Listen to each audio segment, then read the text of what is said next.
Good night, good night, good night, good night, and welcome, welcome, welcome, welcome to Battered, Bruised, Not Broken. This is season 8. We are now on episode 2. I am super excited to have you here with us tonight. I am so excited. I can't wait for you guys to hear her story tonight. Our guest speaker for tonight, she has an amazing story, and I can't wait for her to share it with you. But before she gets on and you're able to meet who she is, I want you to go right ahead and just share this link with a friend, invite a friend to tune in. Go ahead and just share, and make sure that they are in the room so that they can be able to hear what is about to be shared with them here tonight. We are excited. And so I'm not going to keep her back any longer. I want to go right ahead and introduce to you our guest speaker for tonight, who is none other than Bambi Lynn. Welcome, welcome, welcome. How are you? I am so good. And I love that you're in season 8 because 8 means new beginnings.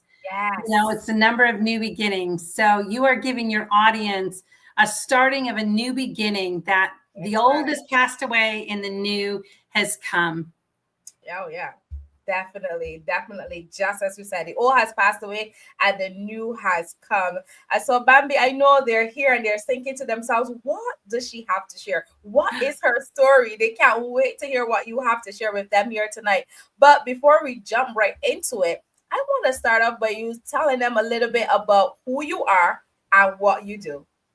Well, my name is Bambi Lynn, which means holy child.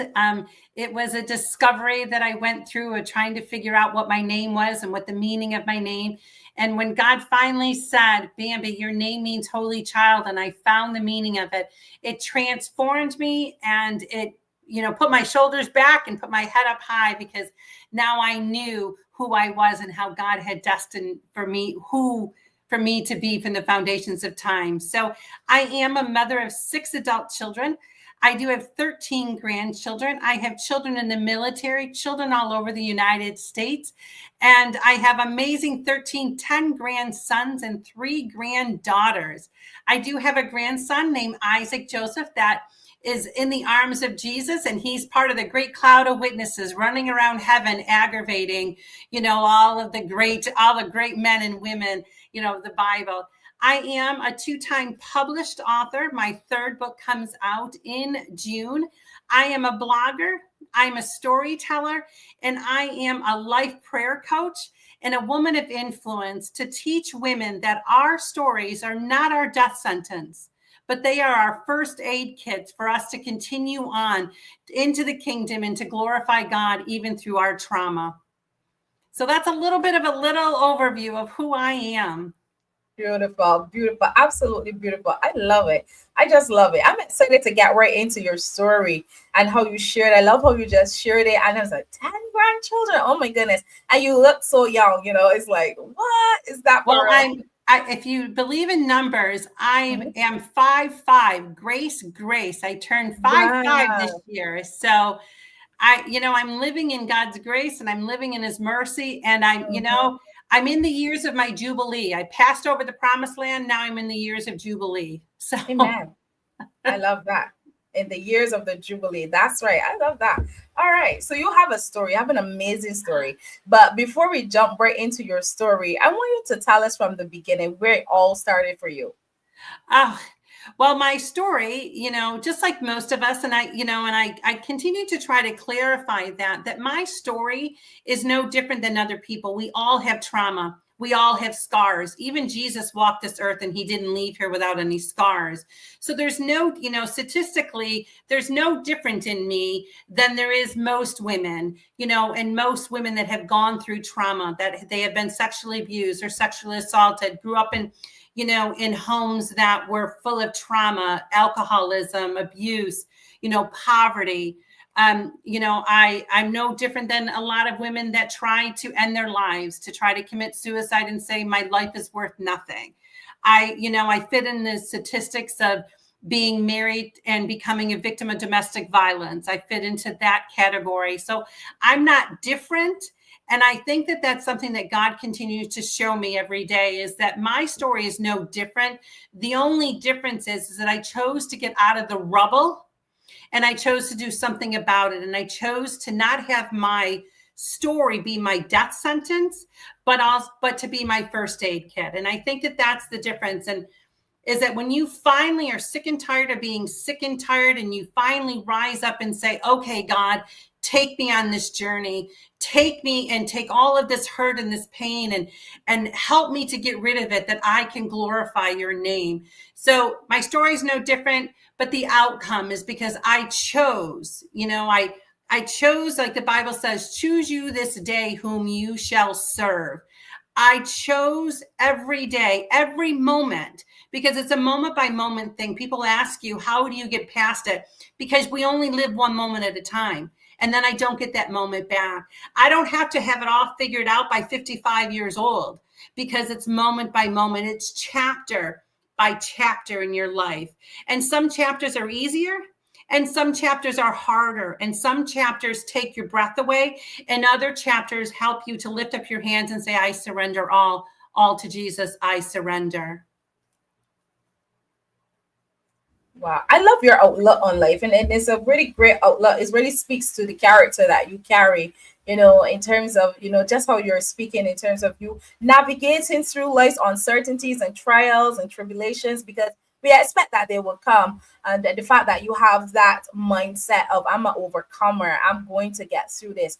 And so as you started to share a bit of your story, you talked a little bit about what you would have encountered. Can you go a bit deeper to tell us, when it all really started to unfold for you? Yeah, when I was 4 years old, I had a grandfather that lived across the street from me. Your grandparents' house is supposed to be your safe haven, and my grandmother's house was my safe haven, but not when my grandfather was around. My grandfather trying to take the joy of the only safe place that I had to go was my grandmother's, and he tried to rob me of that joy, by sexually abusing me as a little girl, by coming into my room with a robe on with nothing underneath it. He tried to rob me, but God continued to sustain me. I did have a father that was an alcoholic. My parents split up over and over and over again. My mom would say, I can't take it anymore. I've had enough. Then my dad would leave. We'd move into my grandmother's house.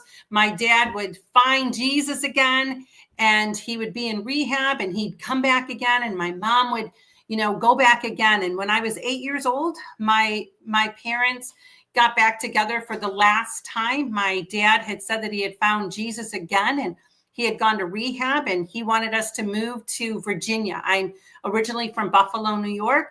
He wanted us to move to Virginia and start a new life. And I remember going outside. My mom was cleaning out our furniture, our kitchen furniture, because my brothers and sisters and I used to stuff food that we didn't like, like liver, for instance, that we didn't like, and we used to stuff it inside of the chairs. So my mom was out there cleaning, and I went out there as an 8-year-old little girl saying, Mommy, please don't make us go. Don't make us go with Daddy. And my mom said, Bambi, no, your daddy has changed. We're going to move back. And I kept saying, please let me stay with my grandmother, please. And I remember my mom slapping me across the face and telling me that I didn't understand. And you know what? And I didn't understand until I was 25 years old and I got slapped for the first time. I didn't understand what it was for a woman that loved her children and wanted to so wholeheartedly give her children everything that they possibly could give. And even when they were getting hit and beaten, I didn't understand that until I became a mom and I had to try to find ways to protect my children. I didn't understand that a mommy, you know, she covers everything she can do. She hides the food so her children can have it. She hides the money so there's money for her children, you know, to go do something. She takes the beatings that were supposed to be for us. You don't understand that until you have walked as a victim of domestic violence. And I realized that, you know, when I was 8 years old, I was so mad and angry at my mom for making us go with my dad because I knew my dad hadn't changed. I knew alcohol would still be part of his life. But at 25, I knew what it was like, you know, to try to do everything I could to protect my children, to call my family and say, please come and just talk to him. And my family members would say, I'll come to the house and I'm willing to go to jail for him, for you, Bambi. But if you don't leave him, we're not coming.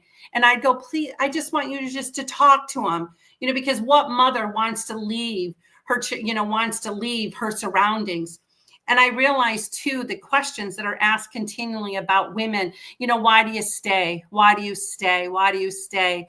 And I think that our society and our culture needs to start asking the right questions. The right question is, why does he feel like he has a right to hit me in the first place? Why is it that I have to make a choice as a mother with children and have to leave our home and live in poverty because he chose to hit me? Let's ask the right questions and let's reveal the right answers. You have no right to put your hands on me, and I should never have to ever think of leaving my home and not living in safety. Wow. Ooh, so that was quite a lot there. So let's begin to start to unpack some of that. You know, being such a, you know, at such a young age, and like you said, your grandmom's home was the place for you to, you know, that safe place, that place where you can escape your reality, what you were being faced with at home. And so when you were there now and your granddad and he interfered with you, what did you do? You know, did you tell your mom? Did you tell your grandmom? How did you navigate that? Oh my goodness, never told until my grandmother died. Wow. Now, other family members in my home, my cousins, there were cousins that did tell. I just felt like if my grandmother knew that he did that to me, I think I just always felt like it would be crushing. And, you know, when people ask children, you know, they will ask you, you know, these kind of questions. And, you know, did he ever force you not to tell it? Did he ever do this or that? You know, I don't think that a little girl or a little boy that is a victim of domestic violence even needs to be threatened to tell or not to tell. We're not going to tell. We're not going to do things that are going to ruin our families when we don't understand. We're not going to reveal the secrets because that secret is a burden that we choose to carry. And so when people say, oh, would you ever tell? You know, even if they didn't tell us not to tell, I don't think that a lot of us would have, especially I'm 55 years old. That means 50, you know, this happened 50 years ago. 50 years ago, nobody told their secrets. You know, everybody knew in our families who the dirty old uncle was, who the dirty old grandfather was. And our parents would say, don't you dare tell anybody. And we would all know that, you know, that Uncle Harry was walking around and you know, fondling these little girls, having them sit on their laps. We didn't tell it. We didn't tell it culture-wise. We didn't call it, you know, in that, you know, I wrote my story, The Journey of Josephine. And when I wrote my story, I gave it to a woman that is a single mom with 3 children, lives in the projects, a Black woman. She asked me if she could have my book. I gave it to her. She called me 2 days later saying, you spoke to my soul. You told my story that I was never allowed to tell. And you're a white girl. And we laughed about that. It was just a, you know, it was just a joke kind of thing. But it was a way of her saying that this happens all the way around, but we're never to tell. 50 years ago, you didn't talk about stuff like that. You didn't talk about the beatings that you were getting. You didn't talk about the times that your parents took the belt to you and lashed you until you couldn't walk. You didn't talk about the mother that threw the brooms at you. We just didn't live in that culture, that time to be able to tell. And now we have some freedom today to be able to tell our stories and to be able to open up. Now we live in a society that we can lock arms with each other. I can tell you what I've been through, and you can lock arms with me and say, I've been through the same thing. And now we become a tribe. We're no longer in a snow globe anymore, thinking that we're the only ones in the neighborhood. The snow globes have been released. Now we're all walking around wounded and trying to find healing, trying to find the pieces of the puzzle of the brokenness in our lives. And we're now coming together. We're locking arms together, demographically, racial-wise, money-wise. It doesn't matter where we come from, whether we're rich or we're poor. We're now all coming together and saying, let's.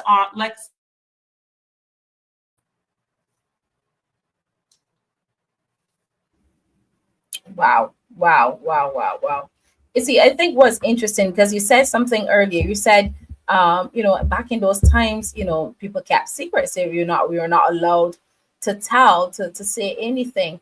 Why did you think that keeping the secret was kind of like the allowed thing to do? Because nobody would have told you, hey, you have. I think too, because our parents were keeping their own secrets, and they didn't know how to deal with their own secrets. If we all looked into the eyes of our own mothers, in the eyes of our own father, my father didn't become a drunk because he wanted to drink. My father became a drunk because his story was where it came from, and they didn't talk about it. My mom didn't want to, end up with my dad, but she came from a household that was so broken and things. So she was finding an attachment to their brokenness. If we really sat down and listened to our parents' stories, if we really sat down and listened to their pain and their hurt, they didn't know what to do with it either. And sometimes their pain and their hurt was even worse than ours. They didn't know what to do with it. Today, we now are getting tools. I became a life coach. I became a prayer life coach. It's no longer, you don't have to become a counselor anymore. You can now become a life coach to sit down side by side with somebody and hear their stories. We now have so many things that we can use today to be able to share and to be able to talk and to be able to open up of what has happened. I don't look at, for a long time, I looked at my mom with such distaste and such why did you do this? Why did you allow this?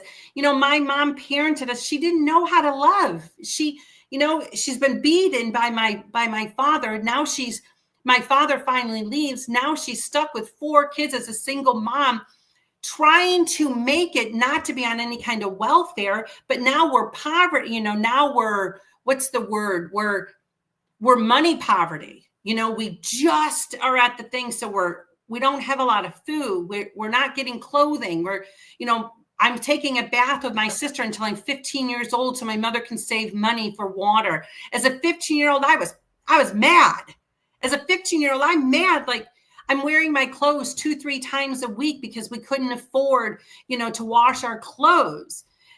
As a mom and as a nana and as somebody that has already raised their children, I made a whole lot of mistakes too in parenting. And I made some mistakes that I thought I was doing it better than my mom, but yet I came out with some of the same, the same thing. I have some villains in my household, and I have some heroes in my household. I have some children that think, Mom, you did the best you possibly could, and you were an amazing mom. Then I have some children that say, you did a lousy job, and I'm a villain in their lives. And you know what? It's going to happen in their generation too. It's going to happen to them because we're all just trying to do the best we can. We're born in a fallen world. We're born in a fallen situation. And the only thing that's going to save us is the person that was battered and bruised, but he wasn't broken. And the only brokenness that he went through is the brokenness of his heart when he sat on that cross for me. And he said, Bambi, I'm coming and I'm going to save you. And I'm going to hang on this cross. I'm going to be beaten and bruised and battered, but I'm going to do it for you. If you can just lay your face at the foot of the cross and accept what I have given to you. That's our only hope. That's all that we have. That is and it's not all that we have, but that's what we have. We're all walking around battered, bruised, and broken until you meet the Savior, until you meet the God of gods the Lord of Lords and the King of Kings, until you meet him and he allows you to cry, to scream, to shout, to carry on. And then he holds you into his hands and into his arms, and he calls you his child. That's your only hope. There's nothing else that's your hope. That is it. Wow. I'm no different than anybody else. You're no different than anybody else until you reach the foot of the cross. That's good. That's good. And you see, okay. And so now having those experiences where you just mentioned, just because it was already in your bloodline, where your mom, she was doing it. And obviously that would have been something that was probably passed on to her, to something that was taught, without her recognizing, and she picked it up, and now she's with a man and he's abusive, he's an alcoholic, all these other things are happening. And then you mentioned that even for you at the age of 25, you were now starting to experience some of these things that your mom actually experienced, and it wasn't like you signed up for it or you went there willingly. It just kind of happened because this was like already there. And so having learned all that you have learned from the cycles and from everything that had occurred, what are you teaching persons now to do differently, that they're able to identify or to spot what is happening, so they don't have to go through some of these things that you probably would have gone through? They have to learn to love themselves for who they are. They have to learn to forgive, the things that happened to them that had nothing to do with them. We marry the conditions of our heart, and sometimes we marry the conditions of our heart by taking on the things that have happened to us. My grandfather was a dirty old man, had nothing to do with me. Had nothing to do with me, but I carried that residue that I had to have done something wrong. My uncle sexually assaulted me, and I carried that residue thinking that I had to have done something wrong. When I, found myself in, trying to find love, trying to find the definition of love in back seats of men's cars, trying to find it, that's the condition of my heart, because I longed to be loved, because I wasn't loved. And since 4 years old, I've only experienced trauma. When I was born, that God will work all things out for good to those who are called according to his purpose. And he does. But that wasn't his intentions either for me. It wasn't his intention for a dirty old man, to take out his penis out of his bathrobe and think that it was funny and okay. That wasn't God's plan for me. But because of that residue, and because it tried to define who I was, I found myself at a crossroads in my life at 16 years old, at a bridge, ready to commit suicide and say, nobody's ever going to know that I'm missing. If I just jump now, everybody's not, I didn't believe that anybody would ever look for me. I didn't believe that anybody would even care that there was a Bambi that was hurting and broken, but when I went to try to jump, a police officer stopped that, threw me into a police car, took me to a psychiatric center for children. And that's where I found out that I was pregnant. I was having a teenage pregnancy, and gave my life over to the Lord that day. That was the starting point. That was me, and me not knowing, I was raised in an environment that my mother, I was a church bus kid, which meant that there was a school bus that came around our neighborhood to pick us up, to pick up the little misfits to take us to church. But I never thought that Jesus was for me, because I wasn't a family in the church. I wasn't the Smiths. I wasn't the Phillipses. I wasn't the Davises, whatever I was. So I didn't think Jesus was for me. But that day that I found out that I was pregnant at 16 years old, I went into that room and I said, God, I don't know if you accept people like me. My name isn't this, and this. My name is Perry. And there isn't anybody in the church, Lord. There isn't anybody in the church. But please, can you save me? Can you save me and my baby? And I will worship you and I will honor you all the days of my life. Just save me. Just find a way that I could keep my baby. And, my baby's is going to be 38 years old today, in August. And God took a broken girl and he started me on the journey. It was a journey, and it's still a journey. I'm 55 years old, still trying to get rid of residue from what had happened to me in the past, but the residue isn't as strong anymore. When I tell people that when I was in my early 20s, I had a pressure canner blow up on me. And a pressure canner you use when you're canning food, and it seals the can. Well, I had spaghetti sauce in there. The pressure canner blows up and burns me, burns my breast, burns my arm. and my ex-husband. We have to go to a burn unit. And when you're in a burn unit, they strip you down. They lay you on this metal bed. They tie your hands and your feet so you can't kick and scream. They shoot you up with morphine and they start scrubbing the residue from the burn off of you over and over again. Every day you're in this room getting scrubbed and scrubbed and scrubbed. After a while, the doctors finally come in and say, you know what, let's put some new skin on that. That's what God comes in. And that's why a lot of people don't want to do the work of healing and being transformed and being renewed, because it takes some scrubbing. It takes laying on the bed and being scrubbed of all of the preconceived ideas, all of the pain, all of the trauma. And it takes forever to be able to scrub that all off. And then for God to come in and say, let's put some new skin on you. Let's put some new skin. It takes work. And so many times we love the drama of the trauma because it makes us feel like somebody's noticing us. But then after a while, I don't want to be noticed anymore by the drama of the trauma. I don't want to be the person in the room that walks in the room that everybody's going, oh, we got 25 minutes to hear her story, on the rolling of the eyes and the way that, and we all have those people. We all know those people. But there comes a time in your own life when God comes in and he shakes up everything in your life. There comes a time in your life that you got to be sick and tired of being sick and tired of being the trauma, inside of that room. And I got to a point that I was being sick and tired of being sick and tired. And I wanted some healing. I wanted to be able to walk into a room and have people want to run to me to say, okay, what did you do here? How did you deal with this? How did you do this? And sit there and pray and ask God to intervene. I want to be that person. I don't want to be the trauma anymore. But it took a lot of work. And people don't want to do the work. Yeah, that's correct. That's absolutely right. They don't want to go to the work, because who wants to unpack those things? It's kind of messy, it's kind of hard, but it's worth it, right? So you get your answers and you get the level of understanding and clarity, revelation that is necessary to propel you into where God has really called you to be. And so I think that's really amazing that you were able to pinpoint some of the issues and some of the things that were there and actually start to make those steps in going forward so you can start working on them. But I have to ask, how has the situations that you have encountered, how have they affected your children, or have they affected them? Well, I mean, to a point, each one of your children, I don't think that healing a lot of times can happen until your children leave your home.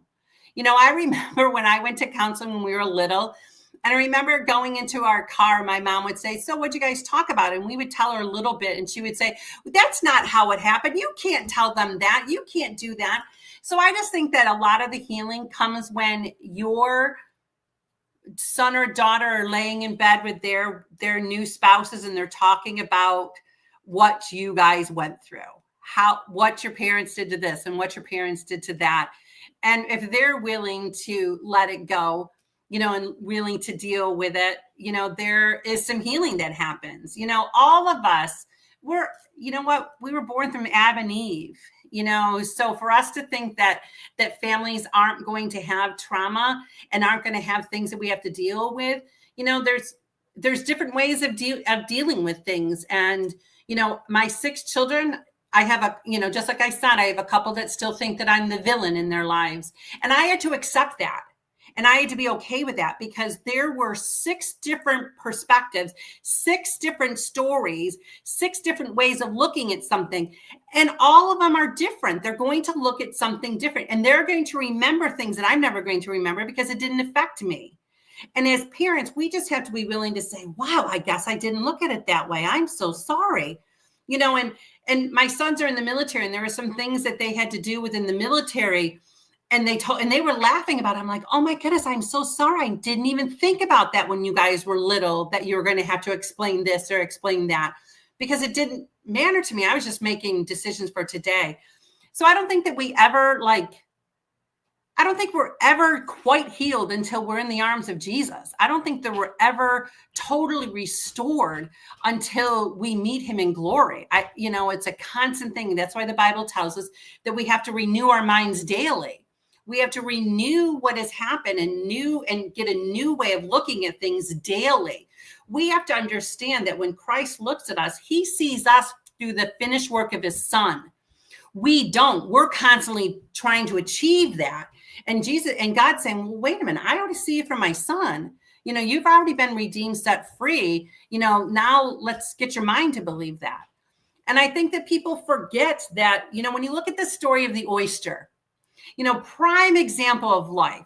When there is an oyster has nothing inside of the oyster. There's nothing inside of until the oyster goes through some distress. Until the oyster goes through parasites trying to sneak inside of the shell, until the sand is trying to cling, and the oyster is trying to cover whatever is inside of that oyster, until that oyster goes through the hurricanes and the waves and the things of life, does that oyster create a pearl. It's got to go through something. And when you open up the oyster and you see the size of the pearl, it gives you such a demonstration of how much distress that pearl has gone through. So I know for myself, I am an oyster for God. And he has opened me up and he has shown me the pearl that has been created in the midst of my storms. And the things that I have gone through, it's never gone unnoticed. He has been creating this beautiful pearl, in my own life, just as much as he is producing the pearls in other people's lives. You're not leaving this earth without some kind of scars, but you will. The Bible does tell us that we will get to the other side. Storms are tough. Waves are tough. Hurricanes are tough. Parasites and people, trying to come after us all the time. It's tough. But at the end, the pearl that has been produced because of what you have gone through, it's been worth it. And one thing with a pearl, once you make a necklace out of a pearl, the pearl starts forming there's like a moisture that comes from your skin, and then you get to pass it down from generation to generation. Think about the lessons that you get to pass down from generations to generation as you have this pearl that is accepting all of your oils and everything you have gone through. And that's why pearls are something that people pass down, because they tell a story of the people that wore it. That's amazing to me. Wow. And so, okay, so if you had to look back at everything that you've been through so far, because I know you shared quite a lot so far, but looking back on everything that you've been through, is there anything that you would have changed if you had the opportunity to do so? Ooh, that's a loaded question, because if I was to change anything, I wouldn't be who I am today, and it would take me down different paths, because it's the butterfly effect. Anytime you change something, if I was to change this path, well, then different dominoes would fall. If I would then change down this path, then different dominoes would fall. It's an effect. I can't change anything and to become who I am today. I can't take anything out of that path and to be fashioned to the way that I am today. So I couldn't take anything away. There's some things in your life that, took your breath away, but those are the moments in your life that really created even more who you are. And it's just trying to get you to understand that, like, when you think about a butterfly, landing its egg on a milkweed, that egg has always been a butterfly. But what has to happen is that this caterpillar, this parasite sort of thing, has to walk through the life in order to get into cocooned, for him to be spoken over and over and over again. You're a butterfly, you're a butterfly, you're a butterfly, because he was born a butterfly. But he had to go through some of this stuff. He had to go through the shedding. He had to go through this, mulching. He had to go through this time of getting inside of that chrysalis, to be created to believe. So every time that he was inside of that chrysalis, he's being told over and over again as his wings are being formed, as his body's being formed, you are a butterfly, you are a butterfly, you were born a butterfly, you were born a butterfly, over and over and over again. And when he really finally gets it, he emerges. And isn't that like our lives? When we finally get it, we emerge and we fly. And we become who God has created us to be. I think that that's why as women, it takes us until we're like in our 40s and our 50s to start becoming, because most of the time, a lot of times your 40s and your 50s, we're no longer parenting, we're no longer mommying anymore. We're parenting, but now we have some time to breathe and we have some time to understand who we are. We have some time to want to adjust who we are. Our belief systems change a little bit when you're in your 40s and your 50s, because now you're hungry for something more. And I think that that's when women, we start emerging, that's when you start seeing the butterflies emerge, because we finally are done with the cocoon. We're finally done with the chrysalis. We now are ready to believe that we're a butterfly and we've gone through some stuff, but we've emerged. We've emerged. I love that concept. We've emerged. We've emerged. And I like what you said too, in terms of not wanting to change, because obviously if you change, the path itself will be different. And so now that you've been through all that you've been through, you've been able to gather a lot of experience from it, knowledge, exposure. And so you have a better understanding. And like you said, you are a prayer coach, and you're able then to help persons to navigate, some of the same traumas that they may be dealing with. What would be your words of advice to that woman right now? She might be online right now watching us, or maybe she'll catch the replay. But what would be your advice to that person who is in a similar place as to where you were before? What would be your advice to her on being able to navigate and also overcome her current circumstances? I would first say that you need to forgive yourself. Forgiving yourself, the things that happened to you a lot of times had nothing to do with you. The other thing that I would say is that make sure you go and you find intentional relationships, intentional people that are going to walk beside you through this journey and are going to pick you up and are going to give you those 10 minutes to scream, to yell, to carry on, and then say, okay, let's go forward. You need that time to grieve. You need that time to overcome. You need that time to understand and to grieve who you were supposed to be. And then when you grieve that, then you have your friends come alongside you and are your first aid kit. Just like I always say, you are not a death sentence. Your trauma is not a death sentence. It is a first aid kit. And your friends come in with that first aid kit. They come in with those Band-Aids. They come in with that salve, rubbing your wounds that have been opened. But then once you begin that, just like I said about when I had gotten burned, once you've been scrubbed at that residue and you've been lovingly scrubbed with that residue, God comes in and he puts new skin on, and he sees, and then we can see the beauty of the salve that we're putting the lotion on. Stay in the Word of God. Find the women within the Word of God that also tell your story.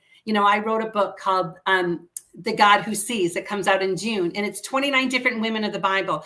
I wanted to make women relatable today.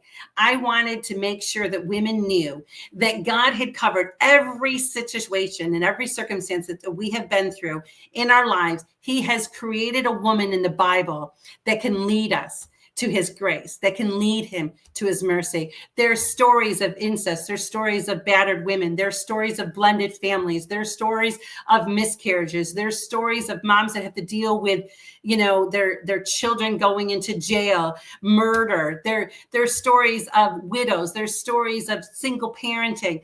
There are stories of women that go to a judge and continue to pursue that judge until the judge finally lifts up the hands and said, okay, whatever she wants, give it to her. There are women in the Bible for us to be able to cling to, and for us to be able to understand that we are never alone. We are never forsaken. And when we look into the mirror of our lives, we can see what God has done. That I once was lost, but now I'm found. I once was blind, but now I see. And that we can take the things that we have gone through in our lives and realize we're not the only one. Realize there's nothing special about the trauma that we have gone through. But what is special is that you take that trauma and you allow God to mold you. You get on that potter's wheel and you allow him to chisel. You allow him to mold you. You allow him to burn off the ashes, of your life, because when you go through the fire, the Bible tells us that ashes turn into beauty. But in order for the ashes to turn into beauty, you must go through the fire, and then you can rebuild. You can be a different architect. You can get new things inside of your home once it's been burned, because it's turning into something beautiful. Don't ever stay where you're at. Continue moving and know that it's only for a moment. We only live this moment. Today, right now, I'm choosing to take this moment to tell you we only live a moment. That's it. And that moment is gone. And we only live one chapter. If you can just get through this day, if you are having a hard time, if you're having a hard day, know that this is the only day that you're going to have to live. You get again another chance tomorrow. You can redefine your miracles. You can redefine your life. You can allow God, like he says in Isaiah 61, allow him to open up the prison's gates and let you free. Let him come in and transform your mind, renew your mind. Let him come in and to be your friend and bring people and situations into your life that brings healing and abundant healing, pressed down, shaken, and running over kind of healing. Beautiful. Well said, well said, well said. I know we're getting ready to leave here soon, but just before we go, I want you to tell us, those persons who are watching right now, they've connected with your story. They heard you mention your book earlier, and they just want to know what else is happening. So tell us what's new for you, what's coming up next, so where they can find you as well. Absolutely. You can go on my website, healingthroughstories.com, which is all one word. I blog. I am a blogger every week. That's where my my prayer life program, I do an 8-week program for women. It's a workshop. It's different activities that we also do. It is a workshop that's $240 for the 8 weeks. My books are on my website, healingthroughstories.com. You just go to my website. You can also subscribe. You get a 10% discount if you wanted to purchase my book, The Journey of Josephine and the Treasures of My Heart. June comes out, and it's The God Who Sees that will come out. And just like I said to your audience, it's 29 different women that I have taken and made them relatable for who they are today. I also sell t-shirts that say, my story, your first aid kit, because it's a conversational piece. You can walk down the road and somebody says, what does that mean? It gives you the opportunity to be able to share your story, because it's through the word of our testimony that we allow others and we set others free by the word of our testimony. So it's a conversational piece, and that's also on my website. So go to healingthroughstories.com. Amazing. And for those persons who want to follow you on social media, tell them your handle so they can also follow you as well. Yep. My handle is Bambi Lynn. It's pretty easy. There's not a whole lot of Bambi Lynns, out there. So it is Bambi Lynn. Even on my Instagram, it's Lynn Bambi. They switch it around. I am on TikTok, and I'm also on LinkedIn and Facebook. So look me up. And if you need anything, please give me, a handle, give me an email or anything like that, and we can journey this together. Amazing, amazing. I just really want to say thank you so much. It's been definitely a pleasure here chatting with you, and to have you share your story with us here today. I don't take this for granted, because I'm sure that some woman who comes on and who's able to listen, that they can definitely be able to gain some gems from your story. I feel empowered and encouraged and uplifted, by what you have been able to share here with us tonight. But before we go, if there's anything that I didn't get an opportunity to ask, any question that I didn't get to ask, but it's just a burning desire that, I really wanted to tell them this, I want to give you that opportunity to share that with them. I just want people to be set free. We don't need to carry the garbage and the yuck, of the things that happened to us. We don't need that residue anymore. If we believe that Jesus came and he came to set us free, and if we believe that it's through his stripes that we've been healed, especially as Christian women, let's walk around healed and set free and redeemed. If we believe what Christ has done for us, then we don't need to live in the garbage.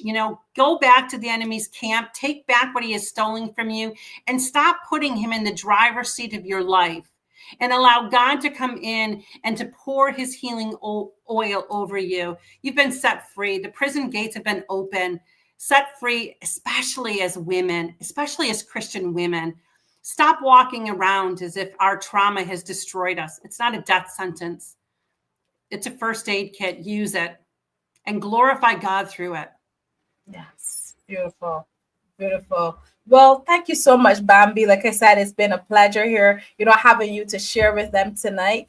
Definitely enjoyed everything that you shared. You shared so much. So thank you, thank you, thank you.